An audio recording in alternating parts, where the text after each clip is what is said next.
દોસ્તો આપણા પર અત્યારે એક ઇકો આવી છે, જેનું એન્જિન તમે જોઈ શકો છો મિસિંગ ચાલે છે, આઇડલ સ્પીડ પર જર્કિંગ ટાઈપનું મારે છે અને જેનું આપણે ફૂલ એક્સિલેટર પેડલ પ્રેસ કરતાં પણ ફૂલ એક્સિલેટર લાગતું નથી. એનો પ્રોબ્લેમ રિસોલ્વ કરવા જઈ રહ્યા છે આપણે. તમે જોશો અંદર ચેક લાઇટ પણ આવે છે, એના માટે આપણે સ્કેનિંગ કરી છે. તો સ્કેનિંગ કરતાં સ્કેનરમાં બતાવે છે કે ટોટલ બોડી પોઝિશન સેન્સર સર્કિટમાં કંઈ ઇસ્યુ છે, તેનો પ્રોબ્લેમ અત્યારે આપણે રિસોલ્વ કરવા જઈ રહ્યા છીએ.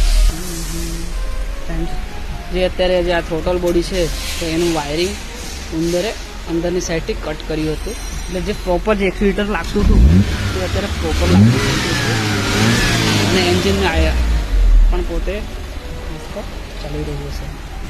તમે જોઈ શકો છો જે ડીટીસી આવતી હતી સ્ટુડિયોમાંથી આપણે લાઇટ ક્લિયર કરવા જઈ રહ્યા છે.